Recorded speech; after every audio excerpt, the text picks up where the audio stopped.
that kid who was in the fetal position. I can't even explain. It's the moments of 3 hell weeks in that room by myself, studying for hours and hours. It's just those moments that was like, boom, like the real raw moments. Like, I gotta grind myself into a fucking fine powder. Like, I worked myself so hard that I turned a person this fucked up to this motherfucker right here. It's 44 degrees and it's nice and rainy outside, but no one cares about that. I believe that most human beings are only living at about 40% of their capability. So the mind has a governor, like a car. If you're driving a car and the car has a governor on it, the car may say 130 miles an hour, but the governor is set for 91. Once that governor sets in, you get to 91, that car starts doing this. The car wants to go. The car wants to go, but that fucking factory said, we're not going past 91. We have a factory, a nice governor in our brain, and it's a survival mechanism. It protects us from pain and suffering. The second we feel that shit, our mind says, oh no, this isn't fun. We should back off. We should sit down, find something more comfortable. And there's something about the mind. The mind has the tactical advantage over you at all times. At all times of your life, the mind has a tactical advantage over you. Why is that? It knows what you're afraid of. It knows your insecurities. It knows your deep, dark lies. And it starts to push you away from that shit. It pushes you in a direction that is comfortable. The mind controls everything. So what I realized was that when I was growing up and I was 300 pounds and I got all fat and I got all insecure, I realized that my mind kept taking me in this direction. When things got uncomfortable for me, when I was facing my insecurities, I was facing my fears, my mind said, oh no, we have the tactical advantage. We need to get you, separate you from this feeling over here. Life's all about feelings. We want the happy feeling. We don't want that feeling of this sucks. Why am I here? And you don't have any, so you can't answer those questions, so you leave. I started realizing that if in that moment you can answer those fucked up questions and you are now in charge of your brain versus your brain ruling you, that's where all that stuff comes from. So the 40% rule is all of that. You get to 40%, your brain says, we're done. Let's roll, man. This is starting to get painful. This is uncomfortable. So you sit down. You have to figure out ways, and everybody's different. That's how the book kind of talks about, like we all have these things about, 5 steps to this and 4 steps to this. It's a lot more than that. That's all bullshit. It's a practice that you have to, it's a habit. So if you know that at 40%, I'm feeling pain. At 40%, I'm feeling pain. That's where the 40% rule kicks in. Now it starts. Okay, I'm feeling pain. My mind's saying all this shit to me. It's saying, get out of here, run, flee. The fight or flight kicks in. Okay, we're done, we're not good enough. It starts telling you all these things. You start to believe it because the mind controls all. This is the time where you have to gain control back of your mind. It's okay, let me see if I can go 45%. And once you start giving yourself more and more hope and start realizing, okay, the mind starts to be, okay, what are you doing? We're supposed to be going right and you're going left. You start then controlling your mind. Start finding more in yourself, and then it goes from 40% to a lot further than that. But that's the start of it, though. Get to the spot where your mind is saying stop. Wherever that is, you gotta get there first, and then that's when that shit starts to work for you. You gotta control yourself in that moment. A lot of people can live with themselves. That's the first thing. A lot of people can live with themselves, look in the mirror and say, I'm okay with being afraid. I'm okay with going on this easy highway over here. The easy highway has all these fucking signs and shit, directions, how to get somewhere. And you have to first be uncomfortable with how you feel about yourself. With that voice that a lot of us like to run away from, we all have it. We all have that voice that say, hey man, you're kind of wimping out right now. You're kind of being a little punk right now. But a lot of us say, okay, that's okay. It's okay to tell these little white lies to ourselves. So we first have to face the real you. The real me is David Goggins. The real me is the guy looking at you right now saying, I don't want to fucking be on this show right now because I used to stutter as a kid. And I'm afraid of that. I'm afraid that here in a second, I'm gonna start fucking stammering and stuttering, and the whole world's gonna know that I have all these issues. But that's when I see right now, okay, Goggins, you gotta go on this fucking show. That's Goggins. Goggins is saying, okay, David Goggins, you're a punk. Life made you this way. We can't live like this. We can't live in fear. We can't live in judgment. We can't be afraid of what the fuck people right now are looking at me saying about me. We cannot be afraid of that. That's Goggins. Goggins saying, fuck all of you who don't like me, who don't want to, and that person then comes in. But you have to be David Goggins and say, man, I'm afraid of this. I'm fucked up here. Life made me this way here. I stutter. I have these issues with reading and writing, and I'm fat and I'm insecure. You have to face that in that dark room. In that dark room is who you are. But in that dark room is where you have to create another human being that walks out of that dark room to face who you are. That's the only way you're gonna get over all those things. You have to create someone else. Not like you have two different personalities, it is you. But you have to find strength. And that visualization of almost me cracking out Goggins, like almost like that Superman cape, like I'm coming out a different person, a person that doesn't give a fuck about anything, who doesn't care about being judged, who knows I'm weak, who knows I'm afraid, who says, whatever you think about me, take it, whatever, I'm here. That's Goggins. In the dark room, you face yourself, you realize you want to be better, you realize you don't want to be this weak, insecure person in the world who has all these problems that we all have. We all have. Social media is a great platform to tell you who we want to be, not who we are. So that's where that dark room is. A lot of people say that nothing's impossible. Shit, I even said that nothing's impossible several times in my life. I lied. There's a lot of things that are impossible for you to do. But what happens is, when we come across something that's very hard and we try it once or maybe twice, we then say, we're done, we can't do it anymore. Before you say something's impossible, do it and do it and do it to a level that people think that you might be fucking crazy until you say it's impossible. I'm tied up, hands and feet. I fucking hate the water. I sink like a fucking rock. But this is the one thing that almost stopped me from feeling my dreams.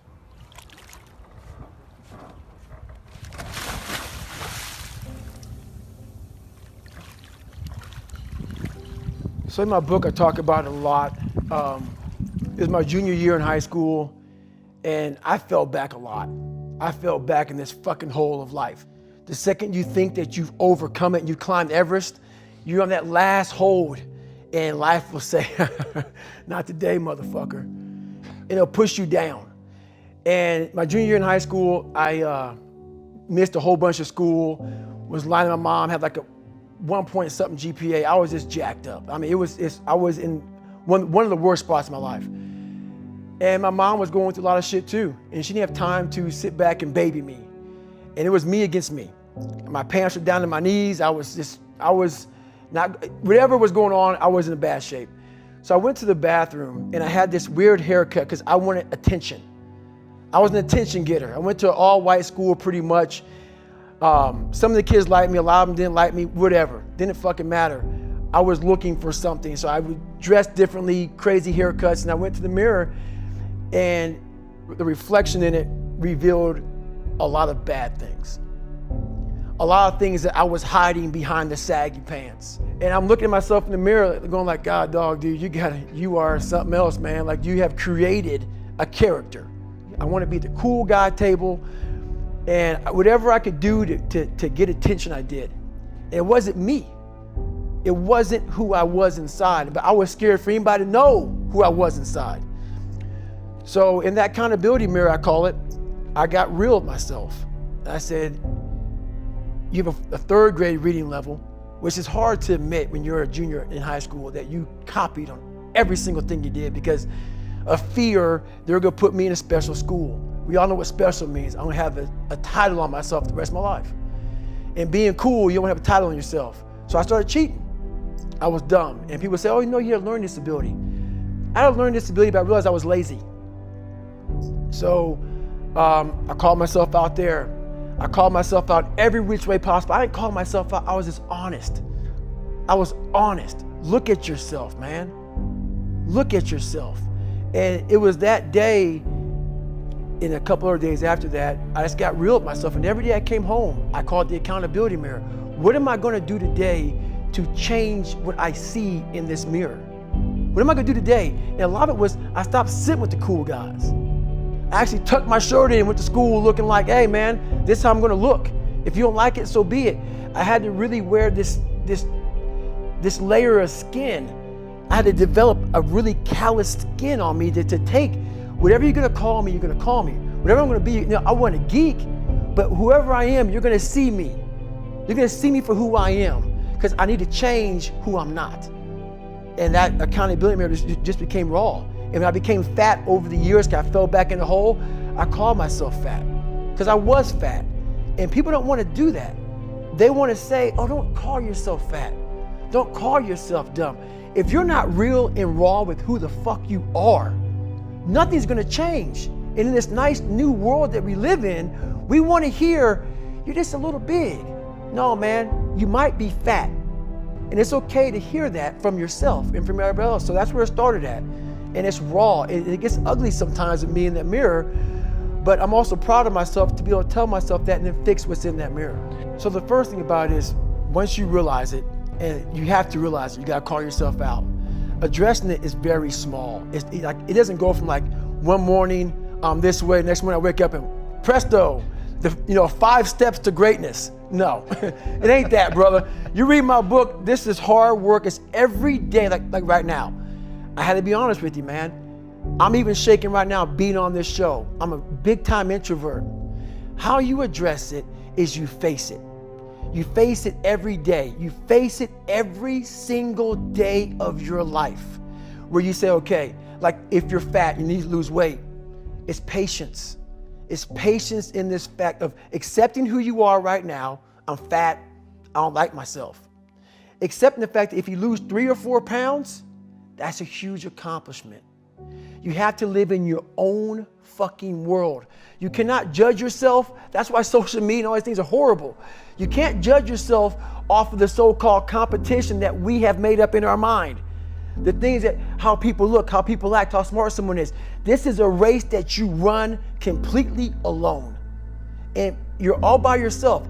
I had tons of sticky notes all over my mirror. It wasn't like, be better than John or be as fast as whoever. Okay, David, yesterday you did this. Today, our next goal for the week is this. So I had a year goal, weekly goals, daily goals, hourly goals, and the big goal was I lied a lot growing up. I wanted to be accepted. One goal was, let's go one day without lying. Let's go one day, and then when I would lie to somebody, I would say, hey man, I had to go back now and apologize, say, hey man, I lied to you. You know how hard it is to go back to somebody and say, I lied to you? Hey man, you know what? Back there, I lied to you, dude. I was really jacked up. So I figured out these ways of total accountability. Like right now, I had to run this morning before I talk to you, because why? That's what I'm about. I'm about mind, body, fitness. A lot of folks talk so much shit about, hey, I'm gonna change your life. I'm gonna do this, I'm gonna do that. Are you accountable for what you're doing? Are you accountable? And I mean to the T for what you're saying. I am. And that's where it started. It started with that total accountability of, let's not lie today. Let's tell people the truth about who you are. And when you can get on and tell someone, like I'm doing right now, exactly how fucked up you are, that's the goal in life. To put your life on a billboard, on the busiest road, in the busiest highway in the world, and say, this is how fucked up I used to be. Take it or leave it. When you really sit back at your life and you are in that dark room, and you're looking at where you started from, and you tell yourself, God, dog, man, my mom is this way, my soon-to-be stepdad got murdered, my dad beat the shit out of me, I can't read and write to save my fucking soul, I've lied about it to everybody, I've cheated on all these tests. My God, man. And then you put a goal in your mind. How are you gonna feel, man, when you accomplish this goal, coming from that shit? Coming from the fucking hell you came from. a lot of people start from a good starting point. They have a good foundation. What if you can surpass all of these motherfuckers? What if everybody who was fucking way up here started up here, and you started with no legs. You had to grow fucking legs to even start walking, and then crawling, and then running, and then you start passing people with all this given to them. I had to use all this negative shit that was making me weak and horrible as a person. I had to use this as the power that now fueled me. I had to flip it on its head and say, hold up, this might be exactly what I need. The darkness is exactly what I need. It's how you look at your situation. And I was looking at it all fucked up. There's a lot of power in that list. So in that list of who you are, what makes you fucked up, all these other things, it goes back to, once again, accepting. You have to first accept it before you can fix it. A lot of people walk around, oh man, I'm good. I'm good. No, you're not. You have to accept what you're not. You have to, and people don't want to do that. And that's the only way you can fix it. You have to accept it first before you can go on the journey. A lot of folks never even start the journey, man. They never start the journey because they live in this fake life that who they want to be, they act like they are, but they're not because they haven't fixed all this stuff yet. You got to fix this first before we can start our journey in life. So that's why I have them make this list.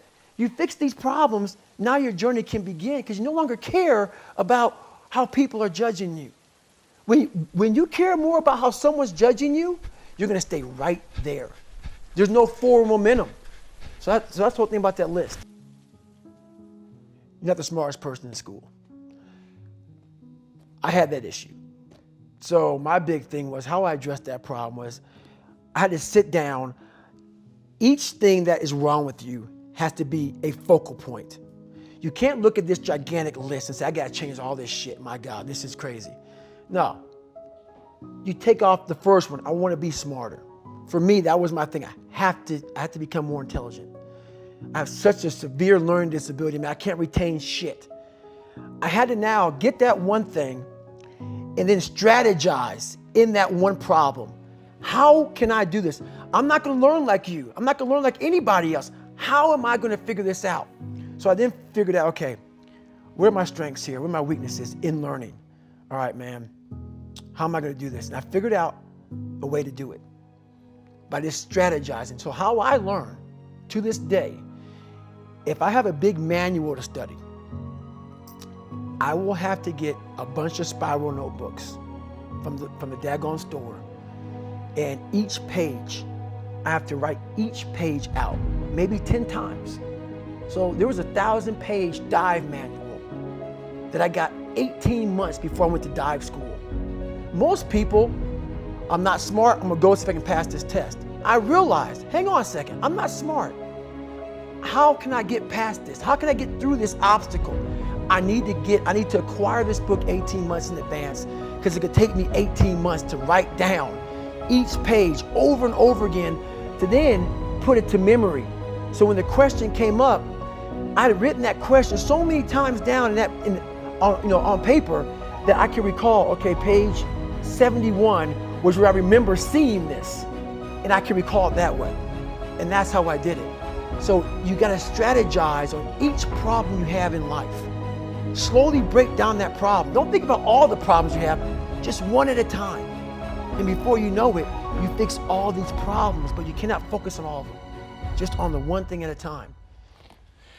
There's a concept in your book that permeates the whole book and I think really is one of the most important things for people to understand in their own life, certainly to understand you, and it's the notion of detesting mediocrity. Talk to me about that. How did you instill it in your life? How can other people instill it in theirs?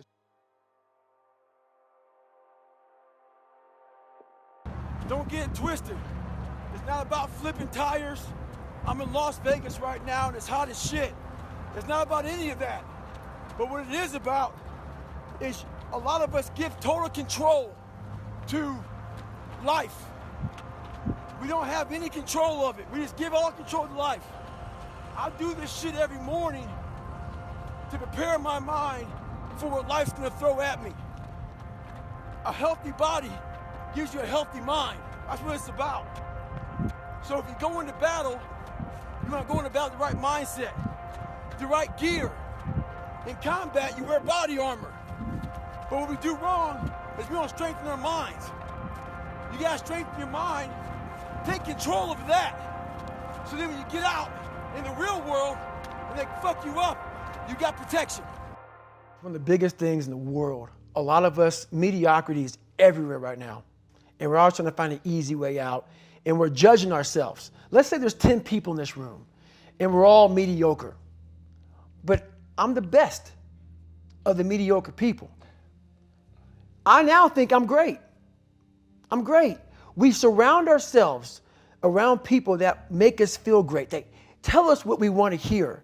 The second we put ourselves amongst the uncommon people, we don't like that feeling, that challenging feeling of that person who's waking up at 3:30 in the morning and say, hey, put your shit on, we're going for a run. We don't like that challenge. We like that person who says, hey, you know what, man, I don't feel good today, man. And they say, oh, it's okay, brother. We'll take a day off, man. We'll get a pizza and shit, watch the game. We like that. We love that feeling. Why? Because you understand, man, we're good, bro. We don't want that motherfuckers like this. Hey, man, no, bro. Get your fucking shit on, man. Stop being a punk. We don't want that in our lives. We don't want that person who's constantly challenging our weaknesses. We want that person who's constantly, making us feel nice and good and secure in ours. That's the mediocrity of life. We want to be the best amongst the average people. People wonder, how do you stay hungry all the time? Because after I accomplish something, I don't sit back like a lot of guys who graduate buds, graduate this, graduate that. They get comfortable. They wonder why I'm getting weak, man. I don't know, I lost my edge.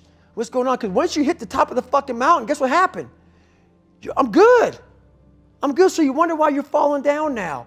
Because once you reach the top of the mountain, you got to build a fucking another one. That's mediocrity. There's a lot of people in mediocrity who have a nice resume, but they're one-timers, man.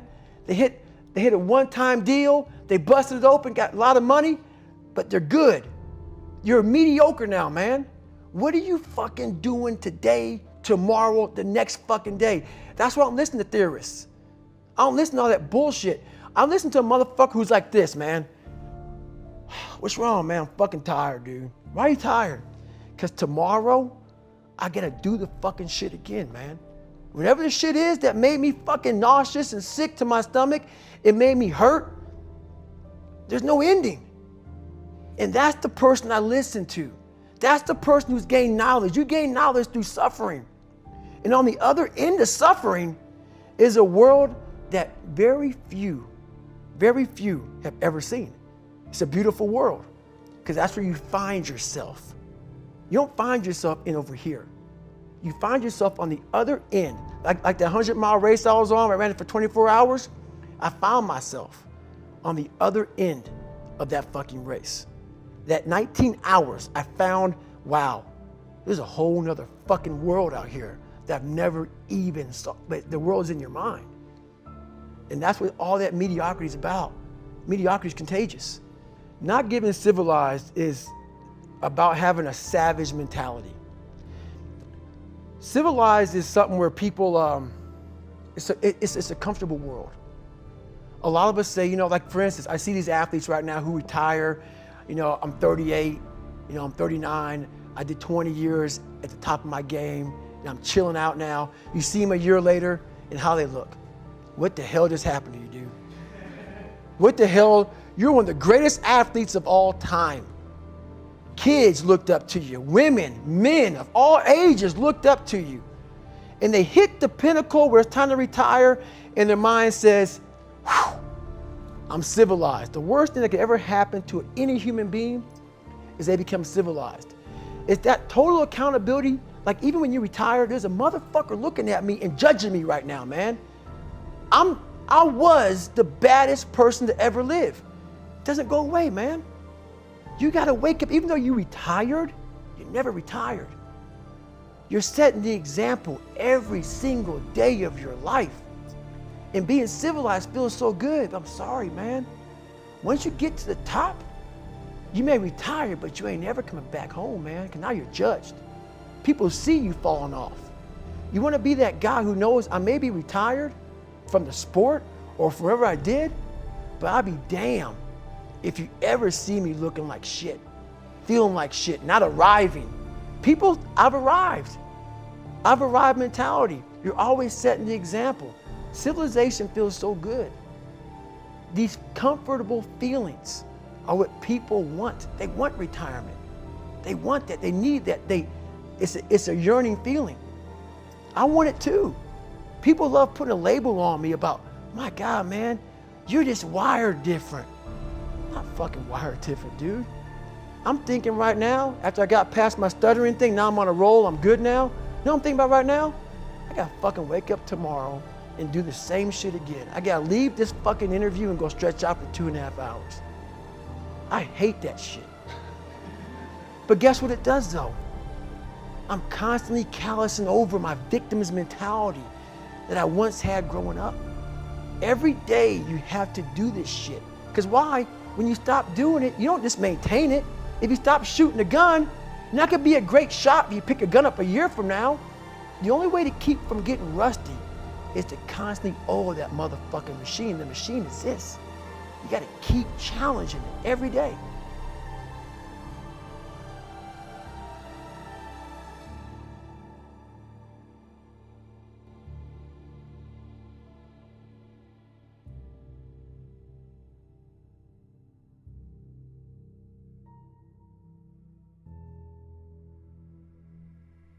What do people come up to you and ask you the most? How do I do it? How am I able to do what I do on a daily basis? You know, how do I fight the demons? Because they hear me speak and I'm very raw and real. How do you fight my insecurities? All these things. And they're there every day. They're there every day. Like you said, I'm in search for a feeling. I'm not in search for a trophy. I'm not in search for love. I'm not in search for more followers on Instagram or social media. When I started this journey years ago, and I realized that I'm going to be somebody, and I'm searching for a feeling of true victory for myself, and only myself. The second I shut out the whole world and realized that one thing, that I am in this world alone. I'm fighting in this race by myself.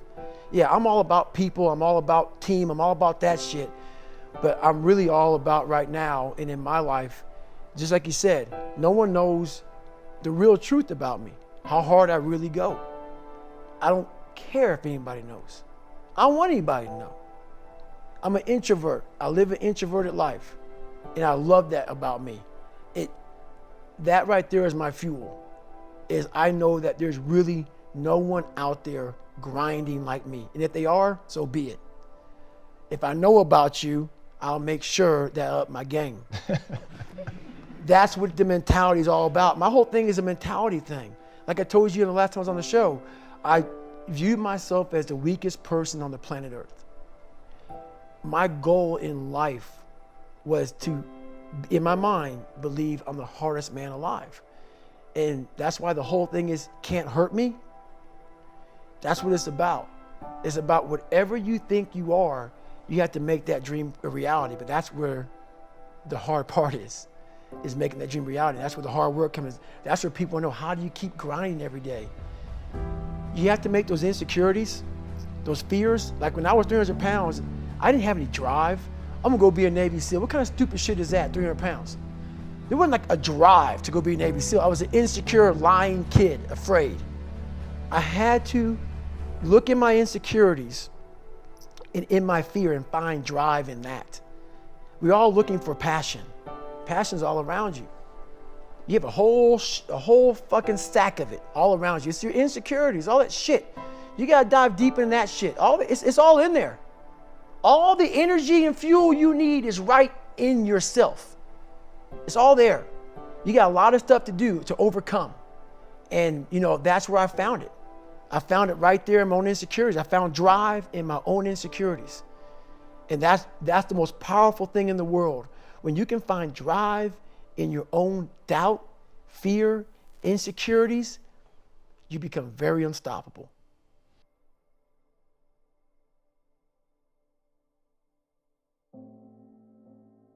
I believe in a higher power. Don't know the name, don't know where it's coming from, don't know anything like that. But I believe that this power and visualize with me real quick. Let's say it's a man up there or a woman, whatever, and they have a chart. And when you're born, they say David Goggins, born February 17th, 1975 at 6 a.m. They write the chart down because they can see everything. They know exactly what you're fucking supposed to be. They know what you're supposed to be. You die, you go to so-called heaven. You arrive at heaven, I'm 300 pounds. I retired as an Ecolab guy, which is okay. It's just a job, whatever. I go up there and God looks at me and he shows me my chart. And my chart on there says you were supposed to be a Navy SEAL. You're supposed to weigh 185 pounds. You're supposed to be one of the smartest people on the planet, this, all this. You see this. And now you're in heaven, you made it to heaven, but you're like, God, Doug, I was supposed to live that life. I was supposed to live that life. And then you find out that the reason why, because we all think that if we pray on it, if we do this, if we do that, whatever, if we don't work, we just, whatever, it's going to magically happen for us. No, I believe that when I'm all said and done with, my whole job is to outwork the chart. Whatever the fucking chart says about me, the all-knowing power up there, I want to get up there and say, him look at me and say, I know everything. I didn't fucking see this. I didn't fucking see this. I want to feel that. I want to get to the other end of this fucking world, and however I'm being judged, whoever's judging me, to look at me and say, I did not fucking know. I had you at 185, I had you at this, but all this other shit, I was riding as you were living it. I want to find more. All I can. And in that fucking sack of shit, you have to dive in that to find more. Because if you're not willing to go in there and face yourself, you're not gonna find anything.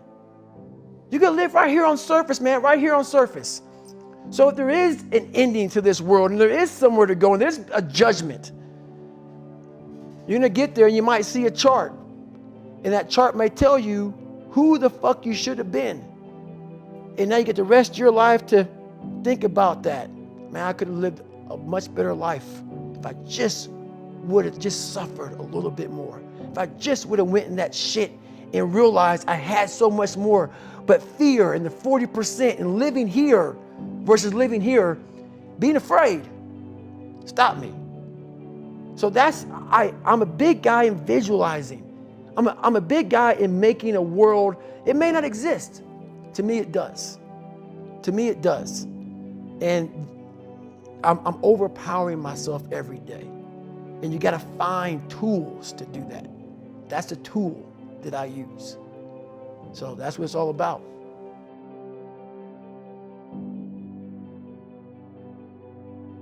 Your biggest enemy, the most important conversation you will ever have in your fucking life is the one you have with yourself. You wake up with it, you walk around with it, you go to bed with it. Eventually, you're going to act on it, whether you're good or bad. You have to. That's why the whole thing about this book I have, it's about you. It is about you. It's strictly about you finding who you are. So many people die, live 100 years, never fucking know who they are. Never know who they are. You have to look in that mirror and know there's so much more in here, man. Because I can literally right now be a 300-pound guy spraying for cockroaches still to this day. If I did not look in that mirror and say, there has to be more to this. This can't be it. And then willing to go into it, dive deep into it, and give all I have to find it. So that's what all that's about.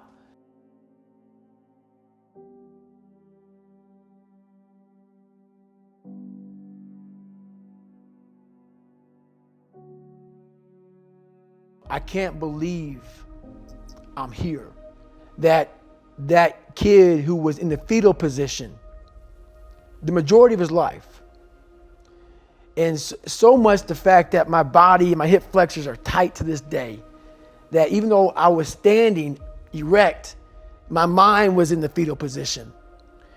And when I looked out amongst all those people, it was a sense of pride that I can't even explain.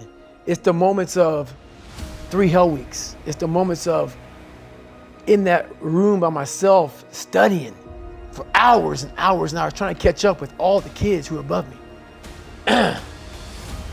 It's just those moments, like the real raw moments of life that was like, boom, hit me and we're gone. But I was like, I did that. I overcame that shit. You know, it's like, it's this power behind all that shit. And that's the feeling I was looking for in my life. I found it. It wasn't money, it wasn't fame, it wasn't awards. It was that feeling I have right now. The feeling of I'm about to break down, but it's not of like, oh my God, I'm upset. It's like I worked myself so hard that I turned a person this fucked up into this motherfucker right here. Not off of reading a fucking book off a theorist, off of going to work on myself and saying, I don't know how to do this, but I know that to get over there to that fucking side, I gotta grind myself into a fucking fine powder. And I did it. I did it off a sure will. And very few people will know how that feels. Very few. Well, you can go on TV. You can put your life on a billboard. You're not ashamed of who the fuck you are. You're not ashamed of what life made you, what you helped life make you. All that shit, all that bad shit that's now in this big pot that's stirring, you're no longer ashamed of it. You realize we're all fucked up. Stop judging yourself against other fucked up people who have hidden it better than you. That's all they've done. They've masked their shit better than you have, and now they're flipping it back on you and saying you're fucked up. I want you to realize that this world, life, is one big head game. And once you learn to play the motherfucking head game, it's no longer a game anymore at all. You can start living your life. Tell these guys where they can find the book. So the book right now is called Can't Hurt Me by David Goggins. And it's on Amazon right now. It's a raw, real book. It's not a 5-step book. It's a real book about developing habits on how to overcome yourself. And I believe all of us humans have an equation like, pi is 3.14. That's how you solve for that equation. Every human being has a different equation.